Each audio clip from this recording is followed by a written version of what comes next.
CBN Sustentabilidade, com Rosana Jatobá.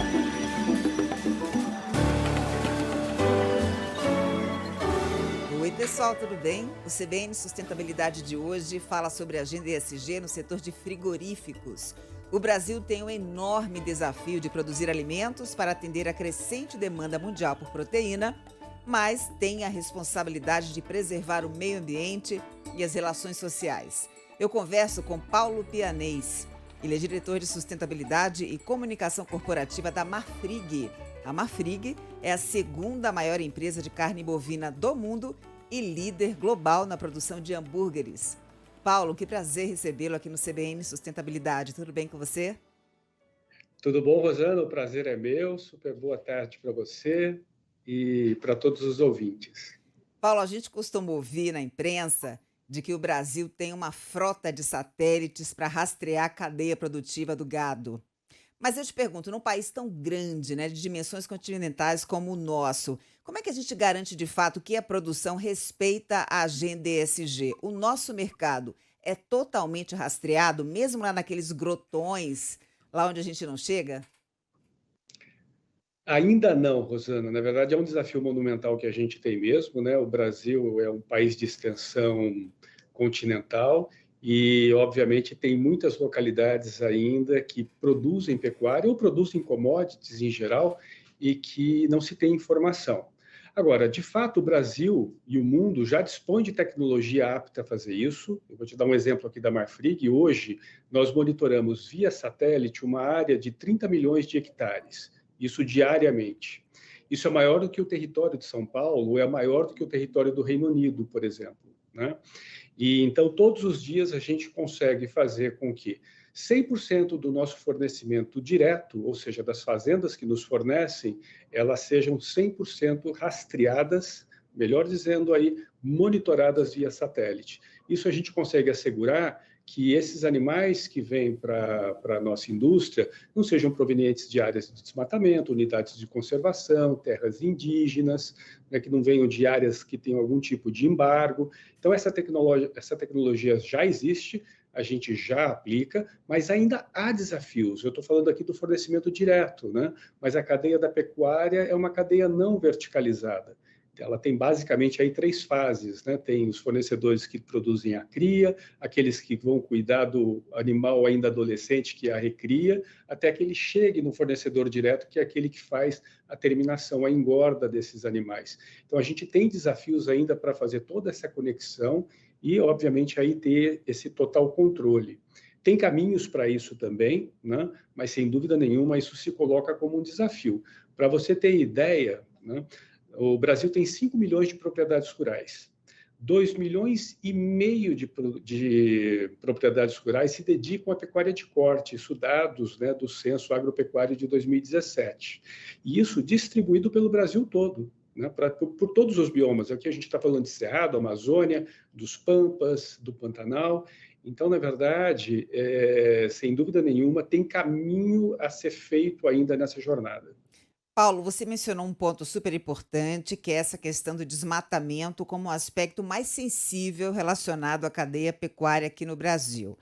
De fato, os grandes frigoríficos fazem esse monitoramento da cadeia direta, mas me parece que o calcanhar de Aquiles da indústria é exatamente essa condição de rastrear a cadeia indireta, né? O trabalho dos fornecedores de bezerros ou daqueles bois que são magros para engorda. No que reside a maior dificuldade no rastreamento da cadeia de fornecedores? Eu acho que tem 2 aspectos, né? Primeiro, pela quantidade que se tem, né? Quando a gente fala, por exemplo, no produtor de cria, o boi magro hoje ele está praticamente se juntando à última etapa da pecuária, ou para aqueles produtores de cria que já estão mais tecnificados e também têm condições mais adequadas de produção, também já estão fazendo essas 2 partes. Mas isso não acontece no todo ainda, né? Uhum. Então, isso posto, na verdade, eu diria que a gente tem 2 grandes desafios. Primeiro, conseguir fazer com que nós tenhamos as conexões entre o fornecedor direto e esses outros elos que fazem o fornecimento. E, para isso acontecer, a gente precisa da informação. Essa informação, ela tem que ser feita por dois meios básicos, né? Se nós tivéssemos uma política pública que fizesse com que o rastreamento no Brasil fosse obrigatório, como acontece hoje no Uruguai ou como acontece na Austrália, né? Como poderia ter sido feito lá atrás, em 2001, quando foi lançado o próprio SISBOV, né? Que foi caracterizado como uma adesão voluntária, né? Já que nós não temos isso, o que tem sido feito agora, né? O que a indústria tem buscado fazer? A gente tem feito um processo de convencimento de nosso fornecedor direto, numa perspectiva de inclusão e de suporte, para que a gente consiga identificar quem são os fornecedores que fazem parte dos elos anteriores, e a partir disso a gente tem os dados daquelas fazendas que fornecem para aquele e assim por diante, assim ao longo da cadeia como um todo. Em se tendo isso, a gente consegue usar a mesma tecnologia disponível que a gente faz o monitoramento do direto nesses outros níveis da cadeia. Né? Então, eu costumo dizer que o desafio que a gente tem, ele é menos tecnológico, porque a tecnologia existe, seja para identificação individual com brinco ou com chip, por exemplo, ou seja por georreferenciamento e geomonitoramento, as tecnologias estão aí, mas o desafio está muito mais em nós conseguirmos levantar e organizarmos essas conexões. E é o trabalho que a gente vem fazendo aqui na Marfrig hoje. Para você ter ideia, hoje, nós fechamos 2021 com cerca de 62% de identificação de origem na nossa cadeia na Amazônia e 67% no Cerrado, ou seja, a identificação desde o momento em que nasce o animal até o momento que ele vem para cá para fazer o abate. Né? Então, isso daí já é um índice que ultrapassou e muito até a nossa própria expectativa, porque a gente tem um compromisso de ter uma cadeia livre de desmatamento e rastreada até 2025, na Amazônia, por exemplo, e em 2021 a gente já bateu 62%. Né? Então, a gente está muito otimista de que é possível, a tecnologia está posta, e o caminho que foi escolhido, né, também parece ser o mais efetivo. Gostei quando você disse que existe um trabalho de convencimento desses fornecedores para que eles se engajem na agenda ESG. Muito mais interessante do que apenas excluir esses fornecedores, né? Sem dúvida, todo o trabalho que a gente vem fazendo, e com o programa Marfrig Verde Mais que a gente lançou em 2020, né, ele foi disruptivo no seguinte sentido: a gente rompeu com aquela perspectiva de exclusão, ou seja, olha, você pode, você não pode, e como o boi de velho no pasto não morre, né, quando eu excluo, ele vai ser de alguma maneira comercializado. Né? Então, na verdade, em vez de eu dar uma solução para um problema, seja do ponto de vista da conservação, ou seja, mesmo do ponto de vista econômico, eu acabo criando uma falta de isonomia nesse mercado. Então, a gente parte com uma perspectiva de inclusão, que é o seguinte: olha, produtor, é importante que a gente conheça toda a sua estrutura de fornecimento, as suas conexões, porque entendendo quem são os fornecedores e identificando se há algum tipo de problema, a gente pode apoiar para que o problema seja solucionado e fazer com que ele se mantenha na cadeia de fornecimento, dando apoio, inclusive, para ele fazer uma gestão melhor do pasto, para ele fazer melhoria genética no animal, para ele melhorar a nutrição animal, até para ele direcionar questões relacionadas à regularização fundiária e ambiental. Então, esse approach, essa abordagem, sem dúvida nenhuma, ela é muito mais interessante do que a que nós anteriormente utilizávamos. Tanto Você é que a gente menciona usou isso há 10 anos e o problema não foi totalmente solucionado. Paulo, você menciona a necessidade de políticas públicas efetivas e até fala que se a gente tivesse o rastreamento obrigatório aqui no Brasil, como ocorre no Uruguai, seria melhor. A gente nota em muitos segmentos que o setor privado está avançando descolado do setor público. Mas no seu caso, no setor de frigoríficos, a gestão ambiental por parte do governo federal é essencial. E aí eu te pergunto, uma política errática em relação à preservação dos nossos recursos naturais pode dificultar a cadeia? Pode, em última instância, por exemplo, impedir a atração de investimentos para o setor? Não, sem dúvida. A gestão ambiental hoje ela é fundamental porque ela pode se tornar um ativo ou ela pode se tornar uma barreira, né? O Brasil tem um potencial único do ponto de vista de produção conciliada com a conservação. Nenhum outro país do mundo detém, né, o capital ambiental que o Brasil tem, nenhum outro, né? E nós estamos absolutamente convencidos também que é possível se produzir totalmente conciliado à conservação. A gente tem legislação no Brasil para isso hoje, né? E nós temos todo um aparato institucional já implementado que teria condições de assegurar isso. Então, quando a gente consegue fazer com que haja uma concertação adequada, né? Essa concertação com C entre setor público e setor privado, certamente a gente vai ter a concertação com S aí também para conseguir fazer com que esses desafios que a gente tenha sejam adequadamente endereçados. E tem um outro ponto também, né?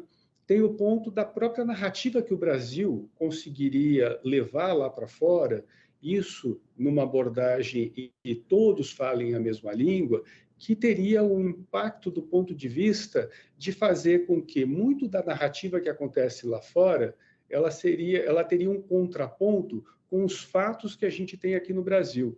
Então, a gente defende que é fundamental que a gente consiga fazer com que essa narrativa seja única. Agora, de qualquer maneira, independentemente de setor público ou de quem é governo, né, dos que foram, do que está e dos que serão ainda, né, a nossa agenda caminha, né, porque ela tem que caminhar, ela precisa caminhar. E a gente acredita que essa agenda ela tem como base o princípio de produzir, conservar e sempre ter em mente que incluir também é fundamental. Eu costumo dizer que o que antecede muitas vezes um problema ambiental é um problema social. E essa é uma agenda que também tem que ter enfrentamento, seja por parte do poder público, seja por parte das empresas. Digamos que você seja convidado pelo governo federal para implementar medidas, assim, um consultor, para que amanhã a gente amanheça num cenário ideal, para que a gente avance nessa questão no Brasil. O que de imediato precisaria ser feito, na sua avaliação? Olha, na minha avaliação, eu acho que seria importante a gente identificar políticas públicas que pudessem dar o suporte adequado diretamente na produção. E vou te dar um exemplo do porquê isso é importante, né? Quando a gente olha a pecuária, como eu falei, com 2,5 milhões de produtores, mas vamos pegar o exemplo da Amazônia. A Amazônia tem cerca de 580 mil unidades produtivas, fazendas de produção, né? Isso no geral, produz commodities, né? Dessas, cerca de 80%, dados também do Censo Agropecuário, são propriedades pequenas, de até 100 hectares. Quando a gente fala de propriedades pequenas de até 100 hectares, normalmente, se a gente traz isso para a pecuária, a gente está falando de fazendas que se dedicam à cria. Normalmente, esse produtor, né, ele tem pouco acesso à assistência técnica, ele tem pouco acesso à tecnificação, ele não tem acesso ao mercado formal de crédito que tem no Brasil. A gente precisaria, inclusive, transformar o setor creditício rural no Brasil para poder atingir esses públicos que, de saída, já estão fora, né? Então, seria fundamental que nós pudéssemos fazer com que, além da legislação ambiental que a gente tem, né, a gente pudesse criar mecanismos para fazer com que esses pré-requisitos para você conseguir fazer com que haja uma gestão ambiental adequada chegue até esse tipo de produtor. Sem isso, vai ficar muito complicado a gente conseguir andar. A agenda só de comando e controle, ela é fundamental, mas ela não é única. Ela é importante para ser aplicada principalmente quando a gente tem crime, especulação, invasão. É uma outra agenda, que também é importante. Mas aqui, falando da agenda da produção, né, as políticas públicas que a gente tem que desenhar, além dessas que já existem, né, são políticas públicas que consigam fazer com que o recurso necessário chegue a esses produtores, de uma maneira que consiga integrar esses produtores com uma produção mais sustentável, à indústria, ao varejo e ao consumidor final, né? Então, a minha primeira coisa seria, basicamente, que tipo de política pública e que tipo de concertação setorial a gente poderia fazer para que, efetivamente, a gente endereçasse esses desafios. Paulo, em que medida essas ameaças de interrupção de contrato, se o Brasil não rastrear sua produção, se o Brasil realmente não estiver comprometido com o combate ao desmatamento, trabalho escravo na produção, a questão também da preservação das áreas indígenas, em que medida essas ameaças são efetivas? Já há casos de boicote ao nosso produto, à nossa carne no Brasil por conta disso? Olha, ainda não, né, mas eu acho que essa é sempre uma possibilidade, né, e por 2 motivos, né. Na verdade, sempre tem um motivo, que eu digo que é o motivo econômico, e o motivo econômico ele vai estar pautado num outro motivo que talvez nós mesmos possamos dar. Por exemplo, a agenda ambiental, né, ou uma agenda social, que pode então se juntar a esse aspecto econômico que tem um caráter mais de protecionismo mesmo, né? E fazer com que haja barreira. E aí, obviamente, que haja boicote. Isso em nível mais institucional de países, né? Uhum. Ainda não, mas eu diria que é fundamental que nós estejamos preparados com esses desafios que a gente tenha para que esse tipo de boicote não aconteça.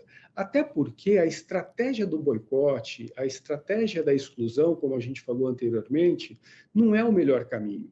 Eu costumo dizer, se você quer fazer parte da solução, se efetivamente lá fora, países e empresas lá de fora querem fazer com que o Brasil seja efetivo no seu processo de conservar, conciliado à produção, eles precisam estar juntos. A partir do momento que você exclui ou boicota, você simplesmente lava as mãos. Principalmente no mercado como o da carne, né? Que o mercado interno é o grande consumidor hoje do produto que se produz aqui mesmo internamente. Muito bem, essa é uma atividade extremamente cobrada em relação a determinados fatores de risco. Aí a gente tem, por exemplo, a emissão de gases do efeito estufa.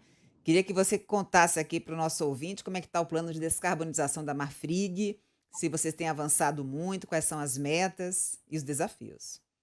Não, sem dúvida, super avançados, né? Nós somos a primeira empresa que se comprometeu junto ao Science Based Targets Initiative, que é a entidade hoje que traz a metodologia comprovadamente mais eficaz para que você consiga montar os cálculos e fazer o acompanhamento devido das suas metas e, obviamente, dar a publicidade, a transparência necessária a isso, né? A Marfrig, ela estabeleceu metas nos 3 escopos, né? Então, para o escopo 1, que diz respeito ali às operações propriamente ditas, ao escopo 2, que diz respeito ao uso de energia, e ao escopo 3, que é o mais desafiador, que vai ao longo da nossa cadeia de valor, então, portanto, envolve, por exemplo, as fazendas, né?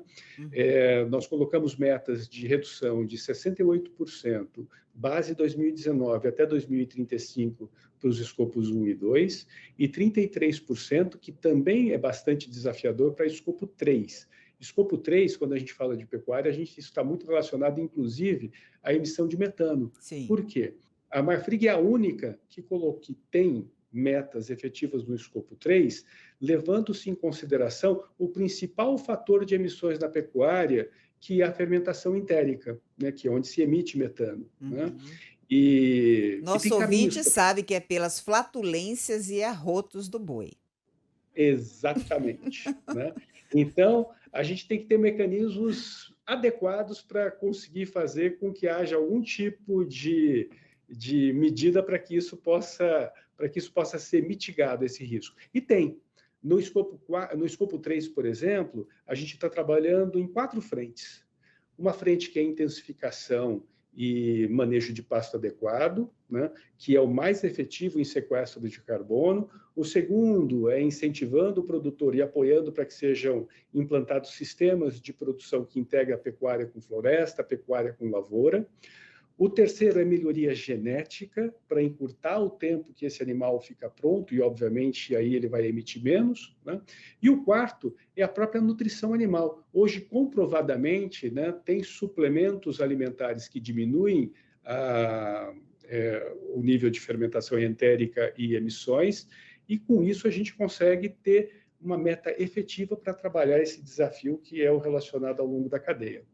Pois é, eu acho importantíssimo focar nisso, porque, de acordo com o último painel intergovernamental da ONU, o metano aparece como um gás 80 vezes mais potente que o dióxido de carbono, né, no seu poder de calor. E isso é que agrava a questão do aquecimento global. Agora, com relação ao uso da água, como é que vocês estão fazendo para racionalizar esse bem que é super precioso e a gente sabe que na produção ele consome bastante, né? Não, sem dúvida, consome bastante. A gente tem um trabalho muito efetivo de racionalização no uso da água aqui. Para você ter ideia, as práticas que a gente vem adotando têm feito já com que ano base 2020 e medidos até agora, né, a gente já obtivesse uma diminuição de mais de 20% no consumo de água dentro do processo como um todo. Isso fez com que, dentre muitas das ações, fez com que a Marfrig seja a única do setor, globalmente falando, a fazer parte do A-list do CDP no uso de recursos hídricos. Uhum. Né? São poucas as empresas que estão listadas no CTP na categoria A. E, então, sem dúvida nenhuma, há maneiras de fazer a racionalização no uso da água dentro da pecuária, tanto quanto quando a gente fala de água, tem o outro aspecto da água, né? Que é o tratamento da água pós-produção. Ou seja, a gente também fez um investimento bastante grande em todas as nossas unidades produtivas, também globalmente, não só no Brasil, e isso fez com que hoje a gente consiga fazer com que o efluente tratado, né, ele tenha uma qualidade no final, né, que não é uma água potável, mas é uma água que está em totais condições de ser ou direcionadas aos rios, dos quais a gente inclusive faz captação, ou mesmo para o setor de descarte de água público. Agora, Paulo, tem um valor aí nessa história toda que é o bem-estar dos animais. Inclusive, isso acaba dissuadindo muita gente de consumir carne, né? Há movimentos aí mundo afora nesse sentido. Como é que está essa questão do abate?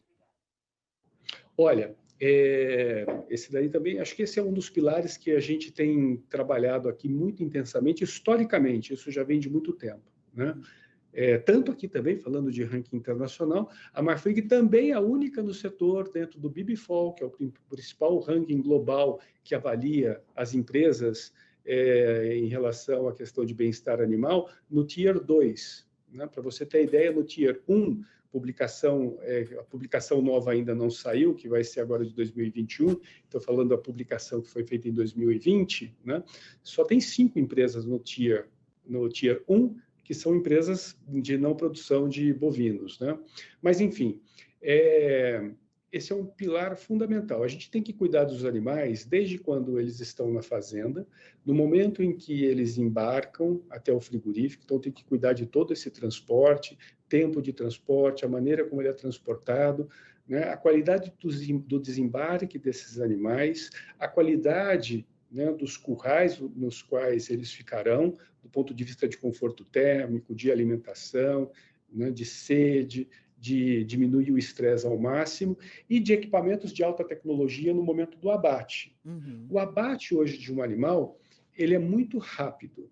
Na verdade, esse animal, ele segue para o abate, ele entra dentro de um equipamento que é chamado box de abate, né? Uhum. E isso tudo demora menos de 10 segundos.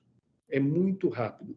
Eu costumo dizer que o abate hoje, quando bem feito, dentro de preceitos de bem-estar animal, né, de bovinos, ele tem preceitos de bem-estar animal muito melhores até do que na pesca, muitas vezes, né? Que o peixe, até o momento em que ele efetivamente vai ficar pronto para consumo, ele já agonizou muito antes, né? Porque ele vai ficar fora da água. Então, tem passos importantes que devem ser feitos em bem-estar como um todo, e eu acho que a gente conseguiu progredir bastante em bovinos, e mais especificamente aqui na Marfrig, a gente conseguiu dar saltos importantes para humanizar esse processo todo. Como é que o É setor um de animal que frigoríficos vai virar comida, né? Então, a gente tem que fazer com que seja o mais humanizado possível enquanto ele estiver vivo.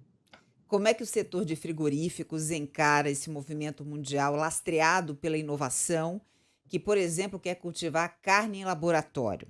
Ou, por exemplo, proteínas à base de vegetais? É um movimento natural, tanto isso é um movimento que acontece, que vai se intensificar, né? Então, a gente sabe que tem consumidores que vão continuar consumindo proteína animal, tem consumidores que vão buscar os flexitarianos, que vão ora consumir proteína animal, ora uma plant-based, e daqui a pouco aqueles que são ou veganos ou vegetarianos, né? Então, essa é uma realidade. A Marfrig se coloca hoje, até porque é uma empresa de proteína, então a gente tem que ter soluções e alternativas para todos esses públicos, porque isso é uma tendência inexorável, né? Vai acontecer. Não à toa, né, numa joint venture que a gente fez com a ADM, hoje a Marfrig tem a Plant Plus Foods, que produz proteínas à base vegetal, que tem praticamente os mesmos produtos que tem a base animal. Então, a gente vê isso como um movimento natural, um movimento que tem crescido muito, que tem um potencial de crescimento ainda gigantesco e que vai ter no mundo lugar para esses dois hábitos de consumo, digamos assim. Muito bem. A Marfrig é a primeira colocada no índice da FAIR, que é uma rede de investidores que avalia as empresas que usam a criação intensiva de animais com base em critérios ESG.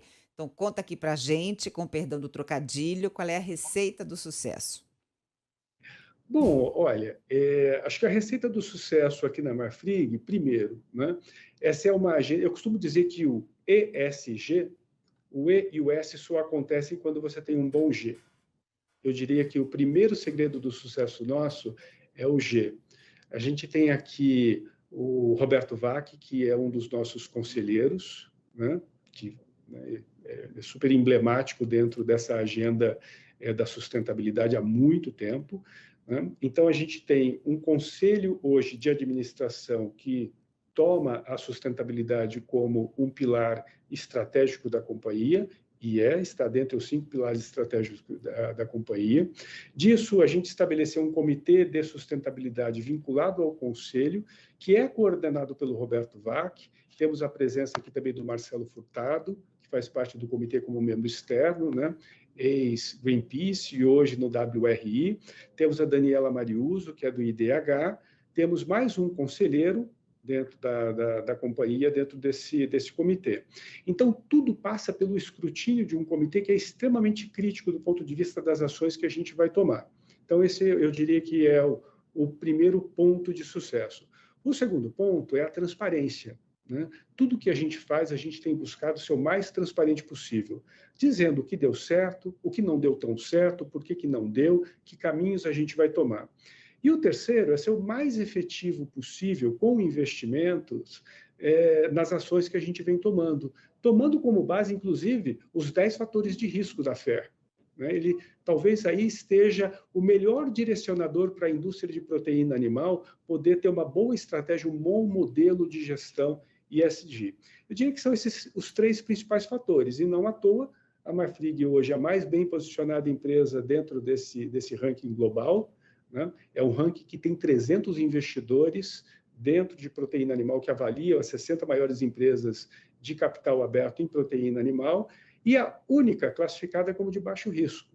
Então, sem dúvida nenhuma, nos parece que o caminho que a gente vem adotando tem surtido o efeito também que a gente esperava. E o consumidor já valoriza todas essas premissas, esses critérios, ou na hora da compra ali da carne, ele está mais preocupado com o preço? Eu diria para você que, bom, eu fiquei muitos anos também no setor de consumo, né? E a decisão de compra, ela está baseada basicamente em 3 pilares, né? O consumidor, normalmente, quando ele vai consumir, ele vai perguntar, bom, isso aqui cabe no meu bolso? Então, a questão do preço é fundamental. Isso daqui, para mim, vai trazer a qualidade que eu quero que isso tenha? Isso aqui vai sim trazer a qualidade que eu quero, né? E o terceiro pilar, na verdade, ele é um misto de várias coisas, né? E aí a questão ambiental ela também entra, né? Então, eu diria que quando você pensa no mercado europeu, por exemplo, em países como França, Alemanha e Reino Unido, esse pilar que tem a questão ambiental, a questão social, ele já é um fator de decisão de compra importante. No Brasil, ainda não. Mas a gente tem que olhar para esse consumidor de amanhã, né, a gente tem que olhar que esse consumidor de amanhã, né, as crianças que estão na escola hoje, quando a gente olha os filhos, a gente já vê que essa é uma agenda importante, que sem dúvida nenhuma vai influenciar essa compra que vai acontecer amanhã. Então, se o consumidor ainda no Brasil não está tão ligado nisso ainda, né, ainda daqui 5, 10 anos, certamente vai ser diferente. Paulo, muito obrigada pela sua participação aqui no CBN Sustentabilidade. Adorei nossa conversa. Parabéns pelo trabalho que você desenvolve aí na Marfrig. Sucesso a essa empresa que está dando show aí no mercado, hein? Super obrigado, Rosana. Foi um prazer falar contigo e estamos aqui sempre à disposição. Eu conversei com Paulo Pianês, diretor de sustentabilidade e comunicação corporativa da Marfrig. Além de ter acesso ao conteúdo pelo YouTube, você também encontra essa entrevista no site, no aplicativo da CBN ou na sua plataforma de áudio preferida. Colaboraram comigo aqui no CBN Sustentabilidade minha linda produtora Letícia Valente, nos trabalhos técnicos meu lindo Juliano Fonseca e na edição Rafael Furugem. Um beijo para você e até semana que vem. CBN Sustentabilidade, com Rosana Jatobá.